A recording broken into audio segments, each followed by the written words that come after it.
The first thing Camera 8 saw looked almost ordinary. Then it became Halcyon Station, looking back from a place where Halcyon could never be. The real station was behind the lens, bolted to its old orbit above the northern storms of Jupiter. The copy station was ahead of the lens, small and silver against the planet, turning with the same slow roll, carrying the same cracked antenna, the same broken paint on the docking ring, the same observation window. In that window stood 6 pale figures. Halcyon had 6 people aboard. Mara Elian watched the frame with both hands flat on the archive console. She kept staring until her eyes began to burn.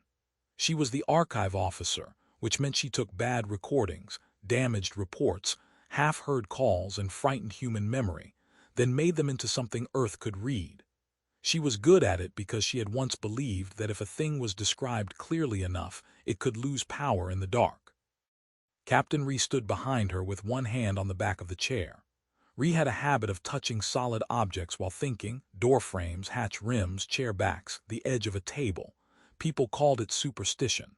Mara called it command. Ree needed to know that the world still had surfaces. Evan Cade leaned over the adjacent console with a tool still tucked behind his ear. He was systems chief, narrow-shouldered, sharp-voiced, always smelling faintly of solder and mint gum. He counted doorways before entering them, a private ritual he thought nobody noticed. He was already whispering numbers under his breath. June Sell, the medical officer, had braided her hair so tightly it looked painful. She wore bright yellow socks inside regulation slippers because she said a person needed one stupid visible choice in a place built by committees. She was the first to look away from the screen because she understood that staring was a kind of surrender. Sol Anik stood by the sealed observation glass. He was the geologist, older than the others, soft-spoken, with a small notebook full of sketches he never showed anyone. He loved planets the way other people loved music. Jupiter had brought him here. Now he looked at it like an animal that had turned in the cage. Tommy Verla, maintenance lead, arrived last, wiping grease from his fingers with a cloth already black at the edges. He kept blue tape on every tool and a paper picture of a long dead dog inside his suit locker. When he saw the 6 figures in the copy station, his easy smile faded, but he still said the first useful thing. "That is no reflection." Nobody answered. The word reflection would have been mercy. Halcyon existed to look. Cameras watched the hull, the docking collar, the storms, the moons, the crew corridors, the sample bays, the sleeping ring, the airlocks, the medical room, the archive. Everything had a lens because distance was dangerous and sight was cheaper than rescue. The station circled in a high-stretched orbit, close enough for the planet to fill the windows, far enough that the radiation spared them for a while. Jupiter below was an environment, a moving wall of color and pressure that made the human eye feel badly made. Amber bands slid under white bands. Storms opened and closed like bruises. Lightning moved under cloud miles deep. Camera 8 sat on the outer truss. It was old, scarred by dust, and known for strange blooms during magnetic storms. Evan tried to make that matter. "Old optics can invent angels if you give them enough radiation," he said.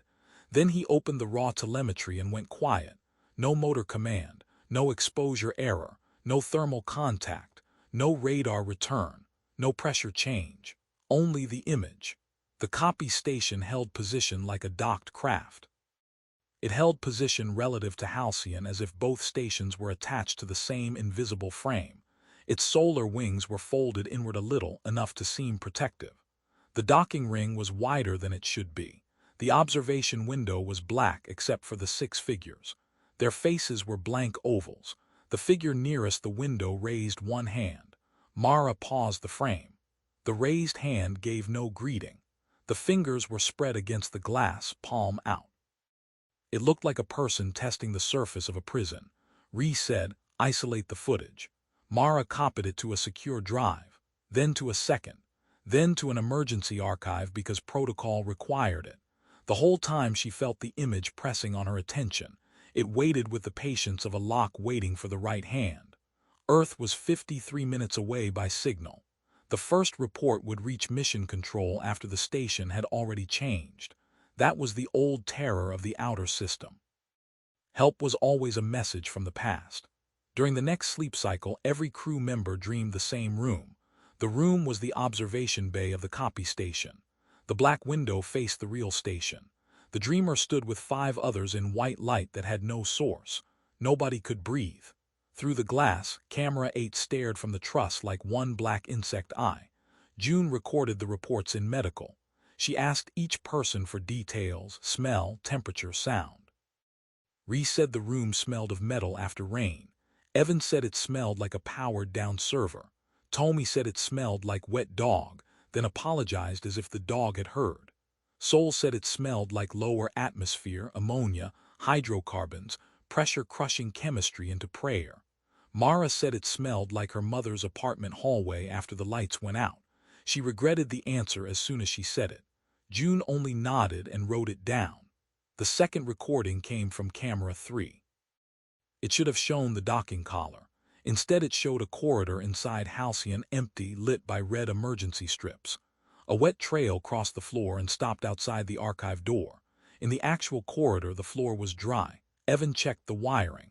He stripped insulation, reseated connectors, tested shielding, rebooted the controller, and found no fault. His hands were steady until he put the panel back. Then the tool slipped, and the sound made everyone jump. Camera 5 recorded the stars. For 4 seconds they blinked together. The whole background vanished and returned as if a lid had closed over the universe. Camera 11 watched a sealed storage hatch. On the feed, the hatch opened from the outside and a hand reached in. In person, the hatch stayed sealed. When Evan checked the seal, the metal was warm. Ree banned live viewing except by order. No one protested. The station had become a house where mirrors could lie and still know your name. Mara made a private index because the official one felt too clean. She named it beside Jupiter. The entries were simple: station outside station, 6 figures in window, shared dream, wet trail on dry floor, stars blinked together, hatch opens without opening. She avoided the word monster. A monster had a shape people understood. This was an event wearing images. It was a question asked by the wrong side of glass. Mara had come to Halcyon to become far away from every conversation she had failed on Earth. Her mother had sent one last message before launch, a plain message with no accusation: only call when you can. Mara had saved it, labeled it personal, and never opened it again. She told herself that archives were safer than families because archives waited without needing an answer. Now the archive was waiting too. Sol visited her after midnight ship time. He stood in the doorway and stayed outside. "I saw a coastline in the cloud bands," he said. Mara waited. "I know that is impossible," he said, "but my mind put one there. It needed scale." He handed her one torn page from his notebook. The sketch showed Jupiter as seen from the observation bay. At first it was only bands and storms. Then Mara noticed a thin vertical mark inside the red spot, darker than black, almost like a place where the paper had forgotten to exist. She took the page to the sample tray and burned it. The ash gathered into tiny bands: amber, white, gray. A little Jupiter in the tray. Mara closed the lid with both hands. Tommy went outside because someone had to touch the impossible with a wrench. Ree chose him for the job because he had the cleanest suit record, and because fear made him practical instead of reckless. He checked his gloves twice, tapped the dog picture inside his locker, and told June that if he died she could have his coffee packets but leave the good ones. June said, "I will steal the good ones first." That made him laugh. It was the last normal sound he made. His suit camera showed the outer truss and the swollen curve of Jupiter beyond it. Camera 8 waited ahead on its dead mount. Evan had cut power to the motor. Still, the lens turned as Tommy approached. Tommy stopped. His breathing filled the channel. Ree said, "Status." Tommy said, "Camera is looking at me." Evan said, "Impossible." Tommy said, "Yes, that is the word." He reached for the cable. Mara watched the reflection in his visor because the camera itself had become too hard to trust. In the curve of glass behind him stood a figure on the truss. No suit, no tether, no face. A dark vertical fold, narrow at the head, long at the arms, leaning close like it wanted to hear him think. Mara shouted. The tether snapped. Nothing struck it, no debris, no force. It simply parted. Tommy fell without spinning. He moved straight down toward the planet, feet first, slow and upright as if being lowered by a hand. Refired the recovery line. The line crossed the place where the video showed his body and caught only empty space. Telemetry said Tommy was 3 meters left of the image. The image said Tommy was falling into Jupiter. Tommy spoke once more. His voice was calm with wonder. "I can see the bottom." Then static ate him. There is no bottom that Tommy could have seen. Jupiter is weather becoming pressure, pressure becoming heat, heat becoming metallic dark. There is no floor for a human to name. Still, 20 minutes later, camera 4 recorded the inner airlock opening. No pressure changed. In the feed, Tommy stepped into the corridor without his helmet. His hair floated as if underwater. His eyes reflected amber storms. A wet trail followed him. In person, the corridor remained empty. June ran for the door before Ree caught her by the arm. The doctor fought once, then stopped, humiliated by her own hope. On the monitor, Tommy walked to the camera and placed 2 fingers against the lens. His mouth moved. Mara read the words and felt something small and private in her mind recoil. "Keep us on." Evan cut power to the corridor cameras. The feed remained. He pulled the breaker. The feed remained. He smashed the monitor with a wrench. The broken glass showed Tommy in every shard. After that, they stopped asking whether the recordings were real. Real had become a weak word. The better question was whether the recordings could make the station agree with them. Mara added a line to her index. Image first, event after. The station began to split. There was Halcyon touched by hands with cold rails, stale air, ration packets, sweat and metal that bruised shoulders during sleep. There was Halcyon shown by cameras, where sealed rooms had windows, empty chairs held people, and the copy station appeared at the end of corridors that should have ended in equipment lockers. June tried to keep the crew human. Every 6 hours she made them sit in the galley with no screens. 1 lamp, hands visible. State name, task, earliest memory, one fact the cameras cannot know. Ree said she was Captain Ree. Task, command. Earliest memory, standing under a kitchen table during an earthquake.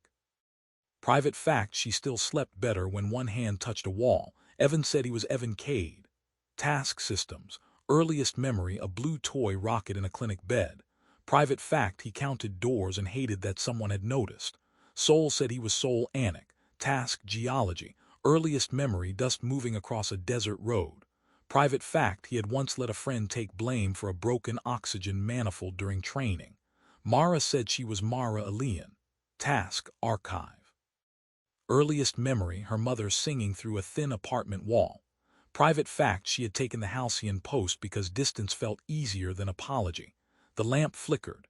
From the dead recorder on the table, Tomy's voice said, "Private is over." June removed the battery. The recorder kept breathing for 6 seconds. Mara found the old file at the bottom of the local mission archive. Lazarus Lens. A private probe project, failed, forgotten, buried under storm chemistry data. The last probe had descended below the visible cloud deck and transmitted for 9 seconds after crush depth. 8 seconds were static. The 9th held a single frame. It showed a vertical absence inside the storm, tall as a mountain and thin as a cut. Around it floated rectangles of light. Windows, but no glass windows. Scenes. A child sleeping. A battlefield. A desert. A spacecraft interior from a model that had never existed when the probe launched. A view of Halcyon Station still under construction around Earth. The metadata contained one surviving line. Object persists only when observed. Object improves with repetition. Mara sat very still after reading it. She felt the station around her listening to how her mind changed. It had waited in the possibility of being seen. The first probe had given it an outline. Every later image had refined that outline. Halcyon, a station built to look with perfect patience, had been a gift. She took the file to Ree. The captain read the line twice. "If we destroy the cameras," Ree said, "does it disappear?"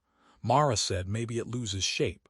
Ree heard the missing half, "Or maybe it comes closer." Mara nodded. For 2 days they tried to live without clean sight. Ree ordered every unnecessary lens covered with foil, cloth, tape, foam, grease, anything that would break the image.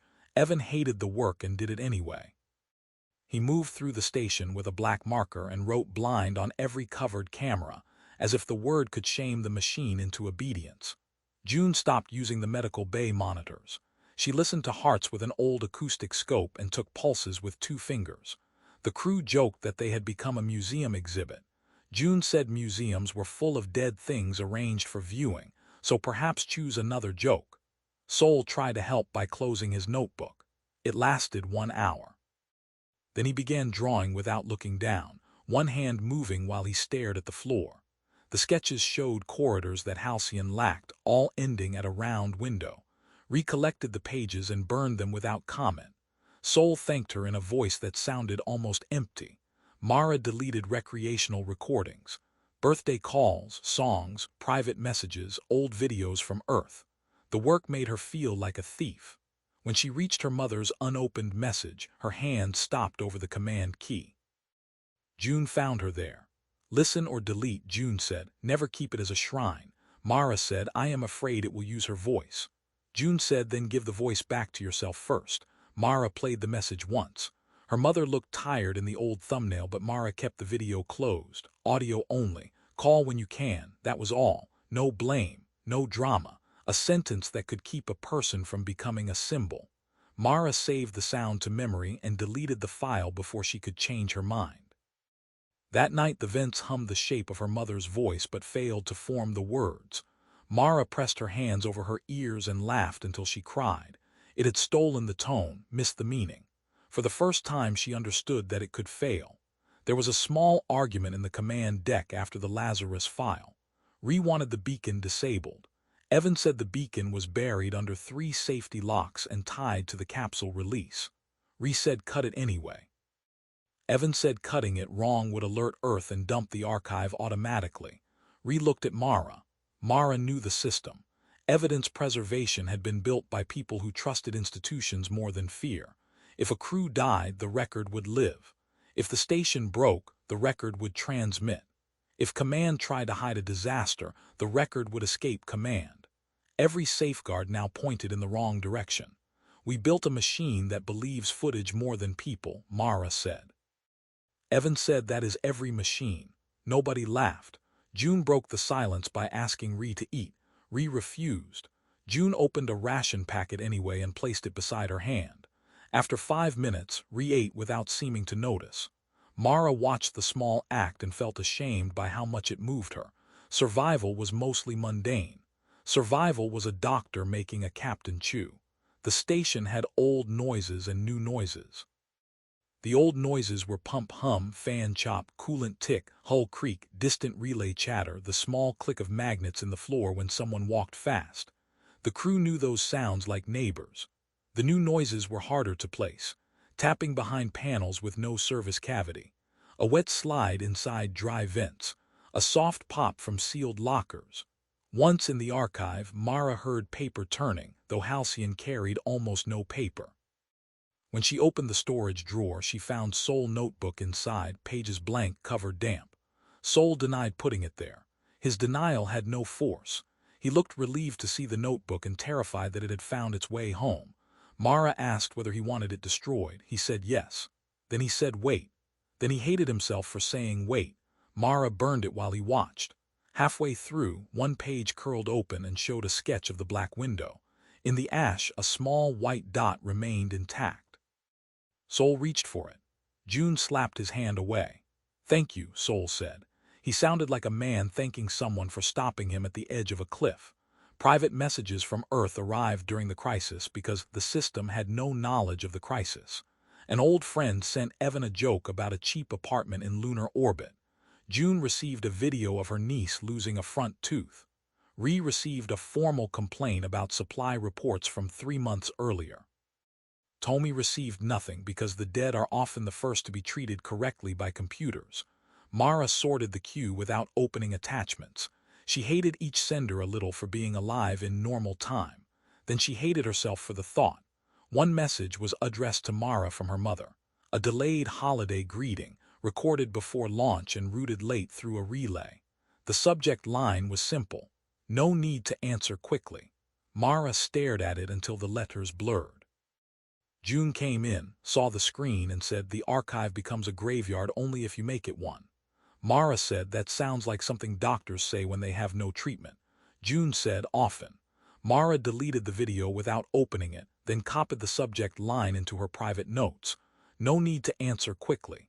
She knew the sentence would hurt for years if she had years. She also knew it was hers now, outside the cameras. After Tommy, Evan stopped sleeping in his bunk. He slept sitting against the system's rack with a wrench across his knees. When Mara asked why, he said the rack made honest heat. Machines lied in language and images now, but heat still belonged to work. Mara sat beside him for 1 hour because the archive was too quiet. Evan said, my father used to say, if a system scares you, draw the power path. Fear hates diagrams. Mara said, did it work? Evan chewed his gum and looked at the covered monitors. For plumbing, yes. Then the rack behind him clicked 3 times. He closed his eyes and began counting doorways that were no longer there. Mara counted with him badly on purpose. 1, 2, 4, soup, 11. Evan opened one eye, soup. Mara said, dirty data. He laughed, surprised and brief. The laugh made the tapping stop. That discovery saved them twice before the end. Bad jokes, wrong counts, stupid memories. It wanted clean attention. Humans had the gift of being messy. Rewrote one unsent order in the command log. If visual contamination reaches Earth, Halcyon Station is to be considered lost with all hands. No rescue craft is to approach within optical range. All recovery attempts must use blind telemetry and remote burn. Any surviving crew member requesting visual contact is to be refused. She stared at the line all morning. Mara found her there and said, you are writing our death certificate. Ree said, I am writing a fence. Mara said, fences have gates. Ree touched the console edge with 2 fingers. I know. Then she deleted the order because sending it might send the wrong attachments. Command had become a series of failures chosen carefully. Mara saw then how tired Ree was. The captain had carried certainty for them until certainty itself became dangerous. June came in with a ration pack and told them both to stop looking like statues at a memorial. Ree took the food. Mara took half. They ate in silence, and for 9 minutes nothing watched them through a screen. Sol asked to be confined after the 7th fragment. Ree refused at first. The station had too few people for anyone to be locked away. Sol said he had begun seeing equations in the cloud bands, and the equations were beautiful enough to follow. He said this without drama, as a scientist reporting fever. June examined him. Pulse high, pupils normal, memory intact. Judgment compromised by awe, she said, which was outside medical categories but useful. Sol gave Mara his last pencil. It was short, bitten near the end, the wood dark from his fingers. If I ask for it back, he said, never give it to me. Mara placed it in the burn tray instead. Sol watched the pencil blacken. He looked relieved. Then he asked if she had noticed that smoke always tries to draw upward, even in low gravity. Mara turned off the tray vent before the smoke could make a shape. June kept a list of symptoms on a paper card because screens had become untrustworthy. Sleep loss, shared dreams, auditory bleed, reflection avoidance, compulsive viewing, grief response, curiosity spikes. Curiosity spikes was her name for the moment after each new file appeared, when every person in the room wanted to see it despite everything they knew. She made them admit the urge aloud. Ree said, I want to see it because I need to command against it. Evan said, I want to see it because systems have causes. Sol said, I want to see it because it is beautiful. Mara said, I want to see it because if there is a record, I want to hold it. June wrote each answer down. Then she added her own. I want to see it because I want to know if Tommy is suffering. Nobody spoke after that. The urge became less clean once named. That was June's gift. She could make fear sit under a lamp and show its hands. The station learned laughter badly. First it played Tommy laugh from the air vents at the wrong moments. During reorders, during June pulse checks, during Evan repairs. Too loud, too clean, missing the little breath at the end that had made it his. Then it tried June laugh but placed it in the dark outside the medical bay. June stood very still when she heard it. Her own laugh, emptied of fatigue and irony, became a thing she wanted to kill. Mara recorded no part of that. She wrote only mimicry inaccurate. Under that, after a long pause, she added, maybe inaccuracy is protective. From then on, the crew made a practice of imperfection. They sang songs with wrong words. They told stories out of order. Evan labeled a valve as soup. Ree allowed it. Sol misnamed the moons. June called Jupiter a bad patient with excellent lighting. For almost a day the recordings blurred. June said it happened whenever they polluted the image with ordinary life. Evan called a pressure valve a soup spoon. Ree misnamed the moons. Sol described Jupiter as a bad orange with weather. Mara hated the method until it worked. The copy station lost focus. Faces in the black windows smeared. The hand on the glass became a pale patch. It stumbled over bad jokes, private habits, and fear that refused to behave. Hour 43. Evan built a bad camera from junk. A food heater, a maintenance diode, cracked filters, an old diagnostic chip. He fed it false timestamps, static, upside-down calibration lines, and a cartoon fish from a training module. The output looked useless. Then the useless frame produced a corridor that had never existed. The perspective was too low, like the lens had been placed in the hands of a crawling child. At the far end was its black window. Evan made the signal worse. The window trembled. Mara saw his hands begin to shake. He was smiling anyway. "It hates poor input," she said. Evan scratched dirty data into the rig with a knife. After that, whenever they had to use a monitor, they fed it garbage first. It did not save them, it bought minutes. Minutes became a kind of wealth. Hour 46. June turned medical into a room of human facts. She taped cards to the wall. Ree hates sweet tea. Evan lies about liking mint. Sol folds napkins into triangles. Tommy sings off-key when a bolt is stuck. Mara pretends she hates birthdays and always knows the date. Mara objected. June said, noted, and ignored. For 1 hour the room felt safer. Then a new card appeared between Sol and Tommy. Halcyon wants to be included. June read it once, carried it to the burner, and dropped it in. "No," she said. Nothing answered. The refusal looked small. It stayed. Hour 52. The station made a room for Mara Mother. It appeared where the archive waste locker should have been. A narrow apartment hallway, cheap carpet, bad light, the brass number on the door worn smooth by years of hands. Behind the door her mother stirred tea. Mara knew the sound. Spoon against ceramic. Pause. Spoon again. The sound of a person deciding whether love would be welcome. Ree voice came over the local channel. "Mara, report." Mara could not answer. Then her mother voice said, "Call when you can." Almost right. Too long a pause before when. Too much expectation. Not enough mercy. Mara stepped back. "Wrong," she whispered. The hallway became a locker again. Mara vomited into a waste bag and laughed because the error had saved her. The copy station could steal a sound. It could not understand why a person sometimes leaves a door unopened. Hour 61.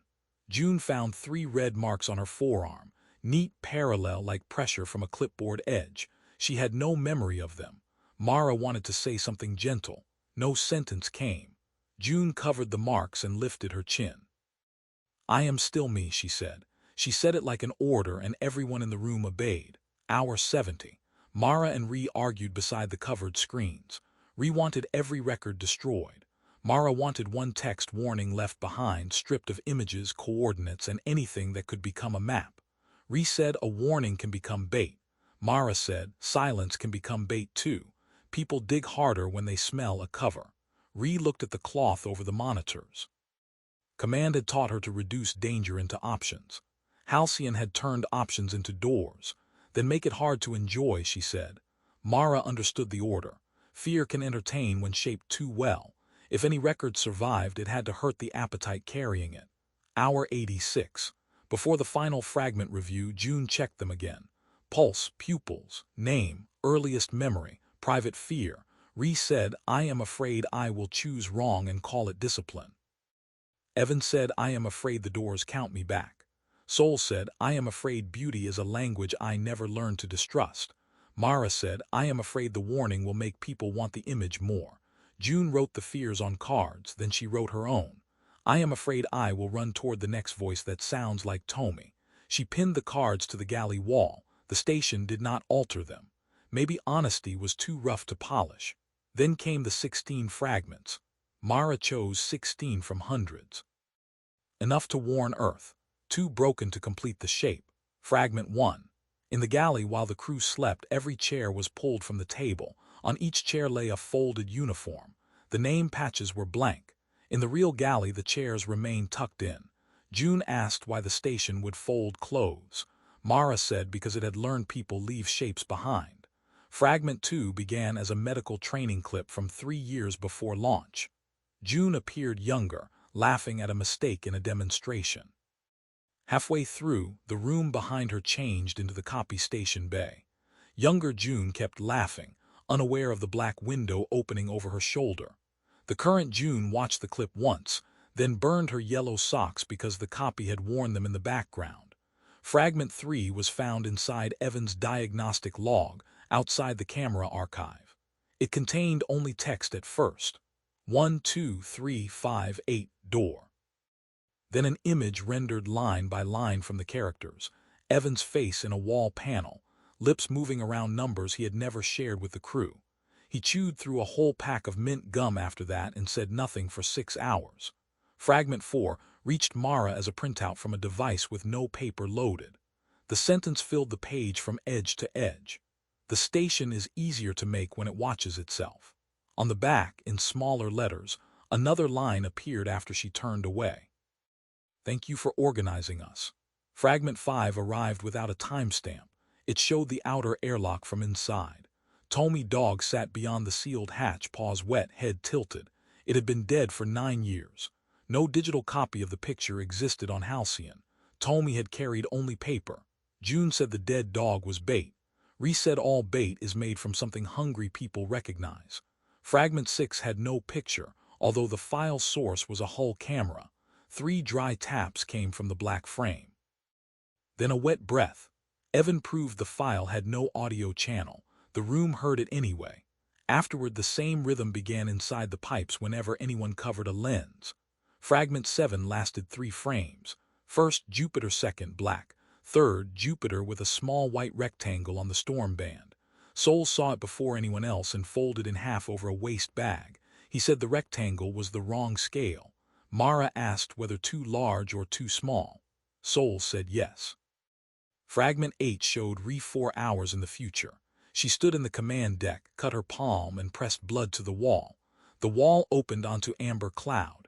When the real Ree watched it, her hand was uncut. 2 hours later, the command deck wall began to sweat exactly where the recorded blood had touched it. Ree wrapped her hand in tape, though there was no wound. Fragment 9 came from Evan's bunk terminal. Text appeared in his father's old message format. Proud of you, open the door. Evan laughed, then cried, then asked Mara to delete every family recording he had brought aboard. She did. The terminal displayed the sentence again without a file source. Fragment 10 had almost no horror in it, which made it useful. The sleep ring was empty, but every blanket rose and fell with breathing. The breath rhythm matched Thomas' final suit audio. June placed her fingers on a real empty bunk and whispered, he is elsewhere. The blanket rose once on the recording, as if answering. Fragment 11 came through the Storm Science feed. It replaced the cloud data with a children's drawing of Jupiter, round, striped, smiling. The smile opened into a black observation window. Behind the window, 6 stick figures had no faces. Beneath them, in a child's crooked letters, was one word: practice. Fragment 12 showed Earth. Blue, small, impossible, hanging where Jupiter should be. Across the ocean clouds lay the shadow of Halcyon, far too large. Mara wanted to call it a threat, but threats come from enemies. This felt more like rehearsal. Fragment 13 was discovered after every exterior camera had been blinded. The file was dark, but 6 pale dots arranged themselves inside it like faces at a window. 1 dot was missing. Then a 7th appeared below them, amber and moving. June said Tommy. Ree said never name dots. June said his name again. Fragment 14 was a kitchen sound, a spoon stirring a cup. Mara knew the rhythm. Her mother used to stir tea that way while deciding whether to knock on her door. The file name was Apology. Mara deleted it without replay. Later, she found herself humming the rhythm and struck her own mouth with the heel of her hand. Fragment 15 came from the copy station, though no camera had been placed there. June stood in the black observation window holding a clipboard. On it were 4 words: Ree, door; Evan, wire; Soul, witness; Mara, mouth. Below them, in smaller letters, Tommy first.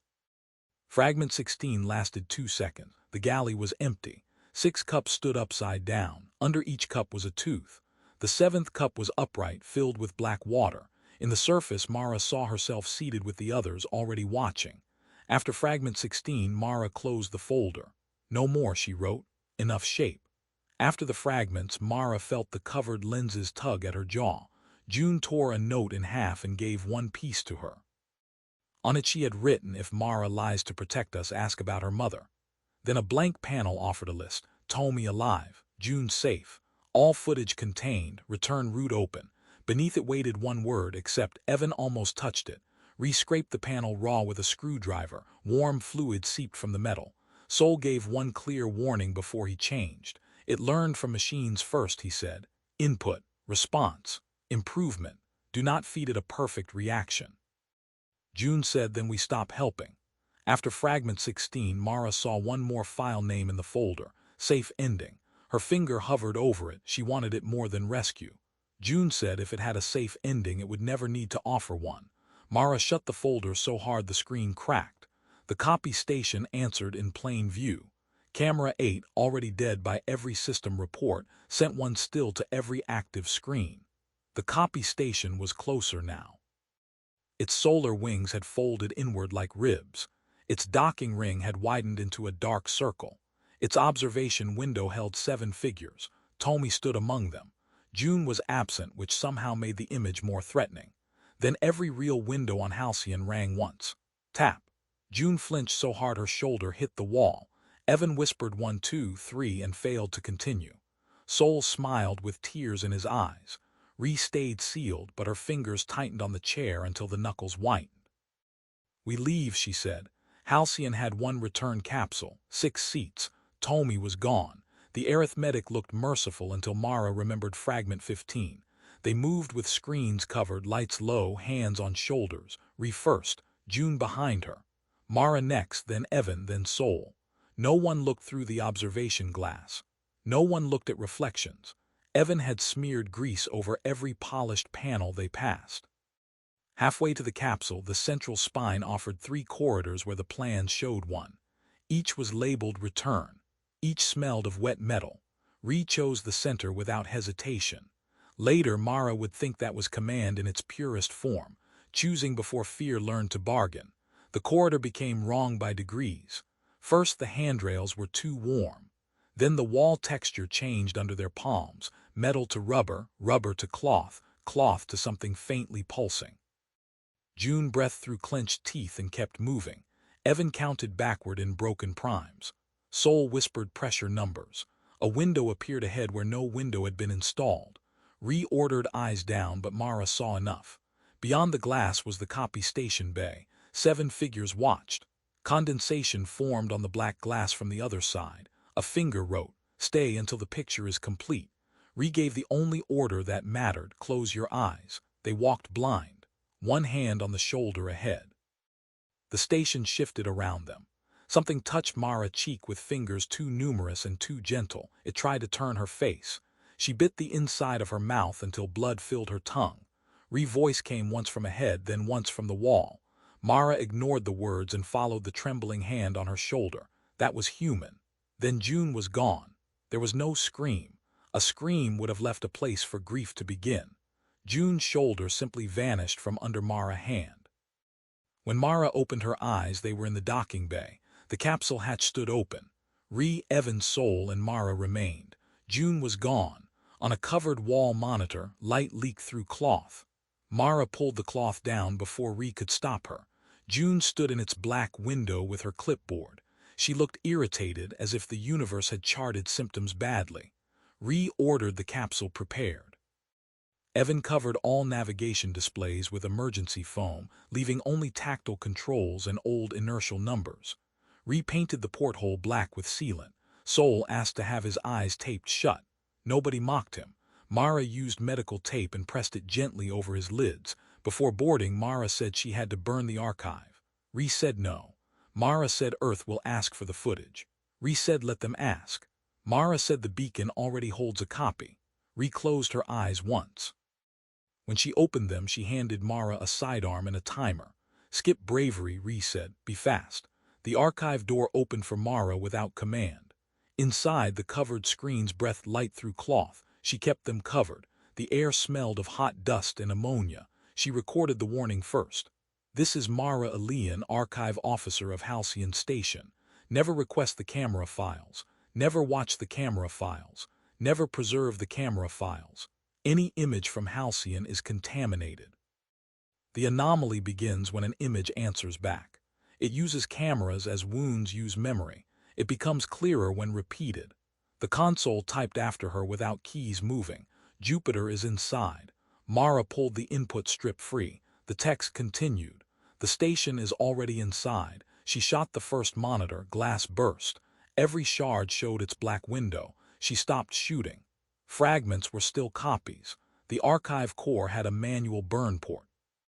She found it by touch, opened the cover, and armed the charge. The system requested visual confirmation. Mara laughed once, dry and ugly, of course. She turned the key with her eyes shut. Fire began inside the core. Controlled chemical heat, white and hungry, eating storage in sequence. Files died by number. Backups collapsed. Indexes became ash. The station screamed warnings in a voice designed by people who had never feared an image. Then Mara remembered the emergency beacon. The first copy of Camera 8 had been placed there by her own hand under first order. Safety protocol, evidence preservation, duty. Good reasons had built the door. She ran. The archive door opened onto the copy station bay. The black window filled the far wall. Beyond it, Jupiter was everywhere, cloud above, cloud below, cloud behind the glass, the station hanging inside it like a thought in a skull. In the window stood Tommy and June. Beside them waited a faceless shape in Mara uniform. Glass answered with two soft knocks. Instructional, a rhythm waiting for obedience. Mara closed her eyes and walked forward until her hands found a wall that was still real. She reached the capsule with 1 minute left on the timer. Ree stood in the hatch. Evan was strapped at the controls, pale, chewing mint gum so hard his jaw shook.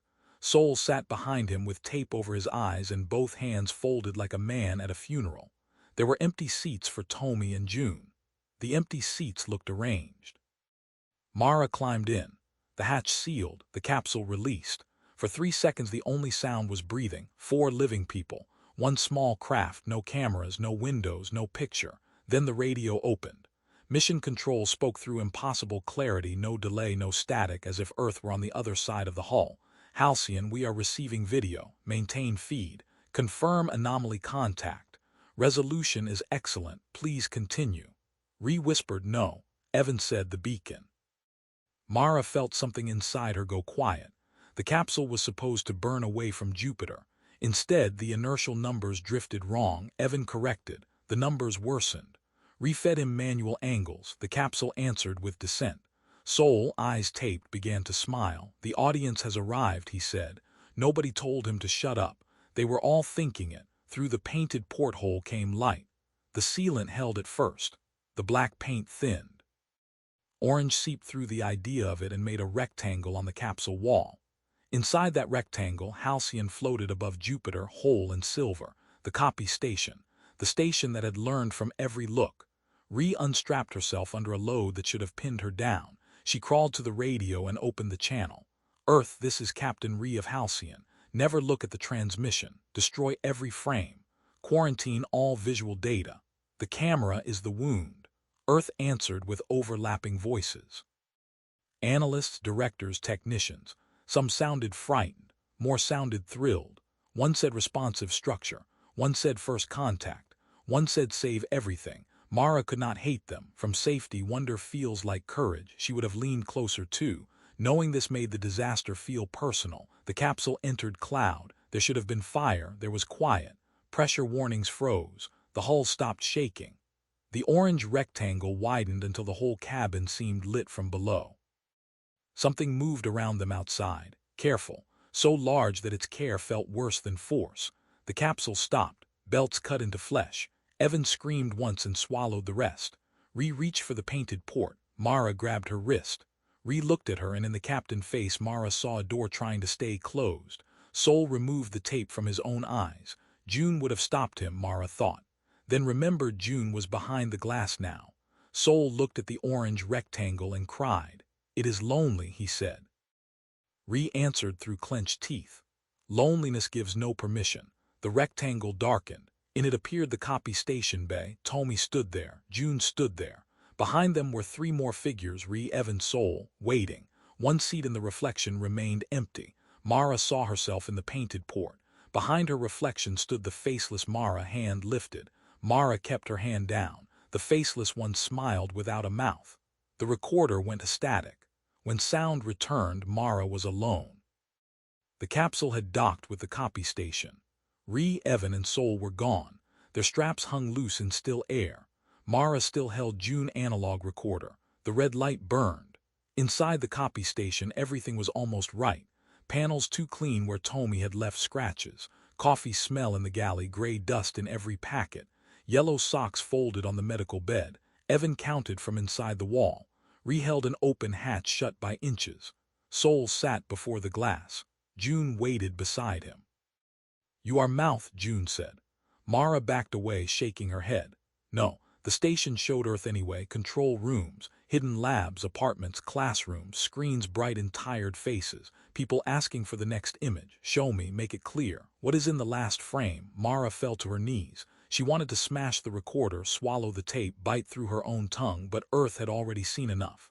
Silence would send people hunting. She had one bad tool left. She spoke fast and badly. Tommy marked tools with blue tape. June wore yellow socks. Evan chewed mint gum when afraid. Soul folded napkins into triangles. Ree touched walls before hard choices. Mara came to Halcyon because distance felt easier than answering her mother. The window clouded. She kept going, crying now, furious that words still worked. Wound, bait, hunger, lonely but barred.